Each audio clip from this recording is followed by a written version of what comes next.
Hi everyone, welcome to Hunter Gatherer Cooking. I'm doing another live video at the Stalking Show 2024, and I'm joined by Nicole Moore and Rigby, who's a beautiful 9 weeks old. He's absolutely beautiful, but today is about Nicole, not about Rigby. But so I've been following Nicole for a little while, and we've been getting to know each other today, and I've actually found out way more than I did before. So Nicole's actually been shooting for a number of years, 15 or so? Yeah, about 15 years, yeah. But her page, Shooting Girl with an Afro, has been going for the last couple of years, hasn't it? Yeah. So I set it up, I think, 2 or 3 years ago, weirdly, because I'd gone to the game fair for the first time ever, right. And people I was meeting were kind of like, oh, you know such and such, or do you want to come to this? They were inviting me to certain things and finding out about me, because I was a bit of an anomaly, shall we say, seeing this kind of face at those kind of shows. And we can say that, can't we? We can. I mean, your page says it all. Yeah, and that's why I did it, because people would not always remember my name. And I would just say the black girl. And then I was like, I'll just say that black girl with the Afro. And then I thought, I'm actually just going to make a page that's that, because then I can go find me on Instagram, the Shoot Girl with an Afro, yeah. That's it's why clever. I made it. It works. It's what it says on the tin, and that's what I'm about. So, But you've done really, really well, because from someone who doesn't know you looking in, you just seem to almost come from nowhere. And then, but you haven't, you're not just in a few, you seem to be everywhere. You just seem to know everyone, and you've done everything. I'm like wild mint, I just spread. You're just like, you're so well networked, which is great. I'm jealous. I mean, I think it's just, I feel like a lot of people feel comfortable just coming up and chatting to me, which is great. And I'm just interested in hearing. I want to hear everyone's story. I don't care if you're a professional, if you're a kid, if you're 70 years old, if you're just starting out but you're 50 years old, if you're a man, if you're a woman, I don't care. I just love our community. Yeah. I love the field sports community. I love, and I know a bit about it from before as well. My son's father is a dairy farmer in Norway, so I spent time working on a dairy farm when I was young, when I was 20 years old. Right. So that was kind of my first foray into kind of agriculture and the country world, if you like. And I'm fascinated by it all. I'm fascinated by what we do, the predator control, the pest control. I'm fascinated by the people in it. It's interesting, isn't it? Yeah, and I'm fascinated actually by how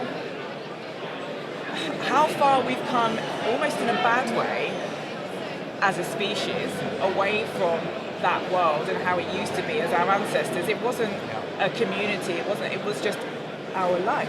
Yeah. It was life. Hunter-gatherer. It was normal, wasn't it? Yeah. You're saying everything that I'm trying to push the same message. Yeah. People, kids in particular, they think that everything comes from a supermarket, and it comes in packaging and things like that. I won't name him, but someone who I know and work with, I don't hold it against him. Yeah. He asked what a venison was. Aww. And you don't know what you don't know. No. But he didn't know.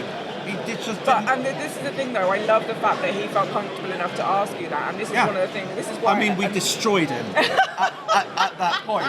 We fully destroyed him. Alex. But then we built him up. Yeah. And we told him that there's a symbiotic relationship with the haggis from Scotland. They live together. Yeah. And things like that. I love it. But that's the thing. This is what I want, is to reach those people who enable people who might feel intimidated normally. Asking certain things or trying certain things. I've got a couple of friends here today, and they're not used to this. Yeah. It's not their world, but they've come along to come on here to see me and things like that. And I recognise the same look. It's really daunting. Yeah. It's really, really daunting. You look around, there's guns, there's all kinds of brands that no one has ever heard of unless you're in here. And I said to him, look mate, don't worry, I'll almost guarantee everyone is a really nice person. Yeah. And if you want to chat to someone, they'll chat to you. Do you know what I love about our community? You could literally be stood at a stall next to a stranger just looking at the same knives. That stranger could be an absolute expert that knows exactly what they're looking for. They're looking for a knife for bleeding out a deer, but they're looking for a specific handle. And you could know nothing, and you could go, oh, they all look so pretty. I'm not sure, what they're really for though. And that person will spend the next 10 to 15 minutes giving you information quite happily. Yeah. Just because that's the kind of people we are. We're friendly, we're open, we know how much we love to learn, and we're always learning. And just kind of bringing more people into the fold of our communities is what I like is that I've heard many stories now. My assumption that you're born into it, and actually, I've no idea what the ratios are, but actually there's more people who are not born into it. I met someone this morning, and he said, you look at him, you speak to him, he's a hunter, through and through. But his family were from, professional backgrounds, things like that. He's the first hunter in the family. Oh, same as me. That's amazing. Well, yeah, it's, but it is a nice environment. I'd love to know that ratio, actually. That'd be quite interesting. If there's how anyone we out could there find that that feels out. like doing a massive survey. We could do a poll, couldn't we? Were you born into it, or did you start? But then when were you born into it? Where do you draw the line? I've only been in this like a couple of years now, so basically the same time as your page set up. So what do you shoot then? So in terms of game, I shoot almost everything. Right. So pigeons is what I started out on, and that's probably what I'm most known for. Even though I'm not by far the best shot at all. We won't talk about ratios today. I hear that. But no one they might ridicule some people, but like the amount of people who say, do you know what, I'm not the best, and you don't have to be the best. That's because I'm normal. It's not my profession. I'm not an instructor. Yeah. I'm not. I was taught by a couple of people. I was corrected by a couple of other people, and then since then I've been out doing it on my own. It's trial and error. Yeah. With a little bit of advice from me here, there, and everywhere. So pigeons has been. I love pigeons. So roost shooting is the one style where you're in the woods, and some people call it different things. But in the winter when there's no leaves on the trees, you find yourself a nice little patch in the woods where there's a bit more sky, and they just fly in like torpedoes. You're like, oh bang, oh this one, oh I missed, damn it. And it's such a buzz, and it feels more closer to the kind of wild hunts, I suppose, for me, which is why I love it, because I'm doing it an hour and a half, it's too dark, you're home. It's a very small window of shooting because it's when they're coming to bed. As soon as those clocks went back, my life just changed. I was like, we finally got the evenings back. So it's a different kind of shooting, but also you're only going home with a handful. You're not going home with hundreds. But then you eat them? Eat them all, yes. So what do you most enjoy? Like what would you what's your go-to? It's a difficult one. So it probably would have been pigeon before. Yeah. Either in the summer I do a lovely warm pigeon and bacon salad. With try and do it with my own kind of flower and herbs I ask I this grow. question at lunchtime? I'm now really hungry. Someone find us. Yeah, get some pigeons. I need some. We've got the grill. But we need the salad bit as well. Yeah. We need the violets and the. Do you know, that's my thing, is that actually it should be balanced. Yeah. I wouldn't want to sometimes I'll eat a plate of every meat, now and then we'll just have meat. But I wouldn't just want to eat salad, and I wouldn't just want to eat no, meat. Exactly. I think the thing for me though as well is I was always dictated to about what my salad should be. Right. And then as I started growing my own food, my own vegetables, my own herbs. Yeah. And looking more into our older paleo hunter-gatherer lifestyles as humans, I was like, well, actually, we would have put a bit of, whatever was on the season would have been the salad. That's where the flavour comes from. Exactly, the wild strawberries, the petals on the flowers, the daisies. You can eat. There's so many things out there that we don't realise in this country that we can eat in season because we've lost touch with that. Dock leaves. Yeah. Make a great. So many people don't realise how much of a plant and how many plants you can actually eat. They think weed means don't eat, will kill you, whatever. Yeah. Weed just means you don't want it there. Yeah, exactly. So pigeon is probably my go-to. Recently, so I'm quite new to stalking, deer stalking. Right. I've only been doing that for about 3 years. Right, okay. I absolutely love it. Yeah.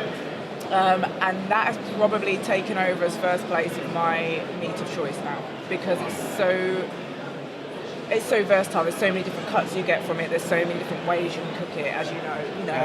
So that's probably and actually that's the one that I've managed to sway more of my non-shooting friends into eating game. Right. Was through eating venison. So how do you like your venison in terms of that gamey flavour? Do you like it honking? Do you like it kind of next to nothing? Something in the middle? Like... Both. Do all of the above, yeah. So see, I can't. For me, I don't want it to honk. Okay. My partner's the same. He can't do But again, like stuff. I've learned that that honkiness would depend on the species, whether it's hung in or out of the fur. Exactly. Like so I couldn't specifically say, right, this is what I want. And now, I mean, I'm in a position where I'm kind of been transitioning. I've been going through a divorce past year. I'm in the middle of selling my flat. I've been finding my own space within shooting, which is wonderful. But I've been lucky to be able to show my partner the different sides. I brought him into stalking. He loves it now, and it's like, okay. So he's sort of fairly new then. He's very new. I mean, he looks 6 months. If we happen to have a shot of him at some point, he looks fantastic today. So he's literally within the last 6 months has been introduced to it, but and loves it, and now he's looking at getting his FHC. Do you mind me asking what his sort of profession is? So he's a gardener and handyman. Does like a little bit of estate management. So he's always been on air rifles, tutus, that kind of thing, squirrels, but never. Well, he doesn't stand a chance bigger. with you because you're all over this. But I mean, he's a good shot. He's a great shot. He's great to take out because he listens, and he has no qualms about being told advice from a woman. None at all. Yeah. He's not. But he's just like, you know more than me. End of. I don't care if you're a woman or a man, or who or what you 15 are. or if you're 50. Yeah. You know more than me, and I want to learn. So, and he's been very good. But he doesn't do the honking. But I've been able to show him the different cuts, the different deer species, the different. Okay, well, I haven't been able to hang it today, Nathan, because I didn't have access to my mate's, to Jose's chiller to hang it for 5 days. So I've literally had to come home, skin it. How near to Jose are you then?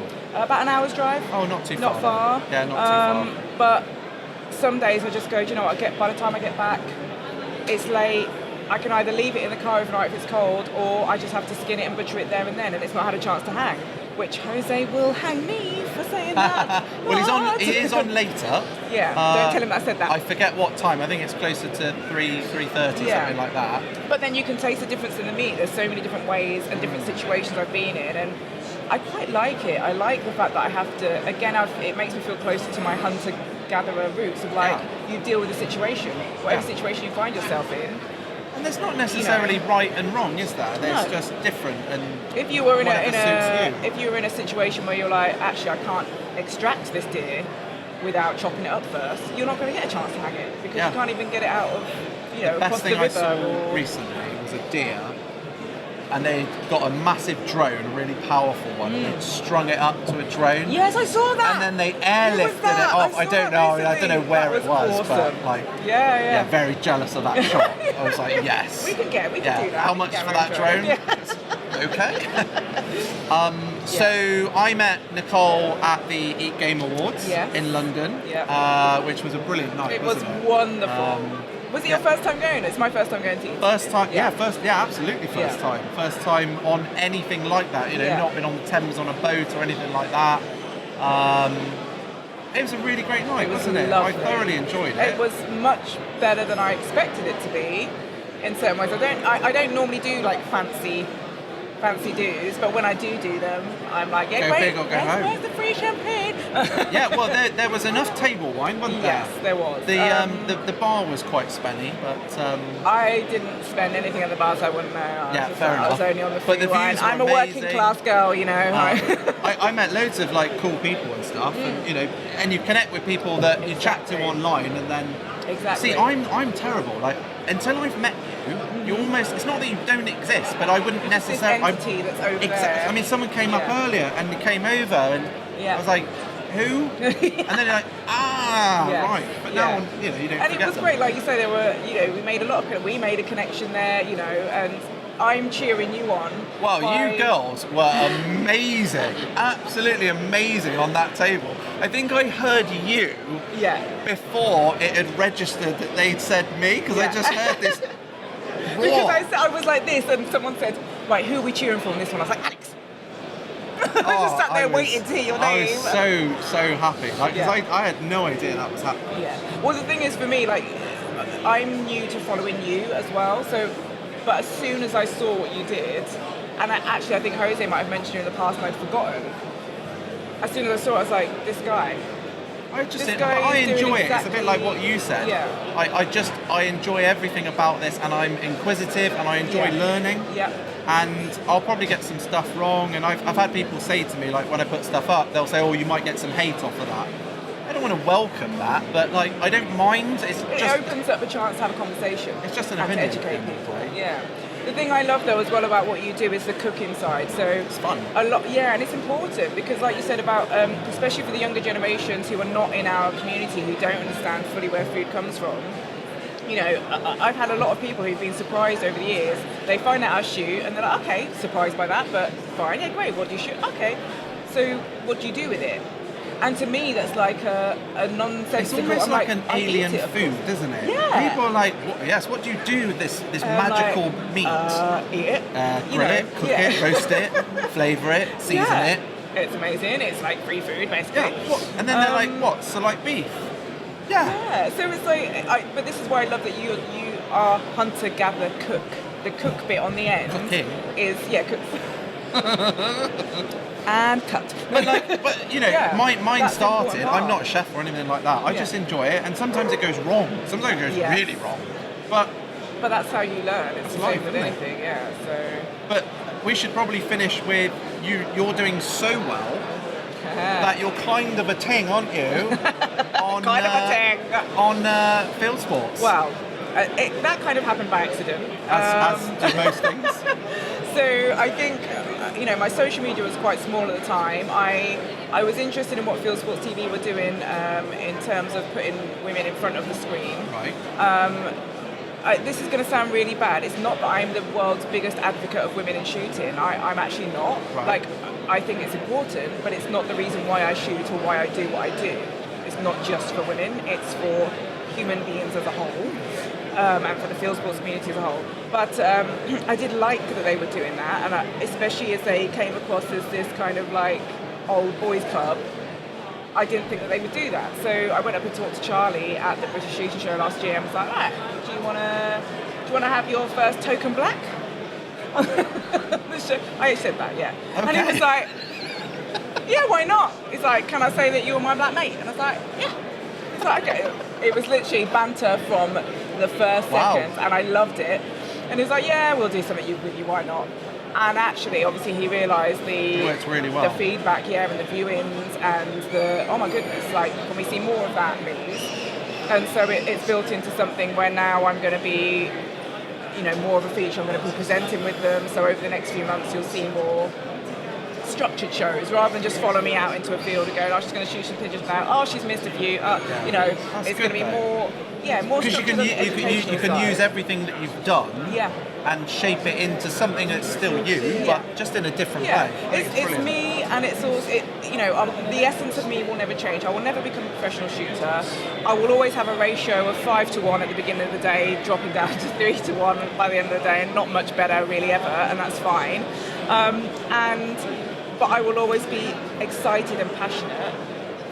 That excitement will never go. That buzz will never go, which means, like my mate Dan Thors mentioned earlier about me, like, excitedly popping up at pigeons, but I don't need to. I can't help it. I can't help it. And I know it ruins the shot. I hope that never dies for you, and whatever people have got, hang on to it. Yeah, but I want to be able to do it more in a structured, educational way. Now that I'm at shows, people are coming up and talking to me of all generations, and they're messaging me on Instagram and telling me what they've got from the shows. I'm like, brilliant. I'm reaching the people I want to reach. Yeah. I'm reaching them in the way I want to reach. And it's helping the whole community. So I'm going to do more of that. Yeah, definitely. Love it. Well, I will put all of Nicole's details, handles in the description below, so give Nicole a follow if you're not already. Rigby hasn't got his own account yet and never will, because I'm not that person. So he's not? No, it's like Shooting Girl with an Afro and Rigby. Okay. I'm sorry, is that really disappointing? I mean, he deserves his own channel. What frustrates me? What is he going to do? This. You know when you put so much effort into everything and then you get a dog page with like 10 million followers. I know. And things. Oh yeah, actually. You don't can pay help any me. council tax or anything like that. You don't pay for the cartridges. I mean. You just sit there and look cute and fall asleep on set. He fell asleep when I took him pigeon shooting the other day in his really? crate, and woke up when I put my fingers covered in pigeon blood near his nose. He's like, I love that. yeah. Awesome. Well, thanks very much for watching. Give the video a like. Make sure you hit the subscribe button, and we will see you soon for another video at the show.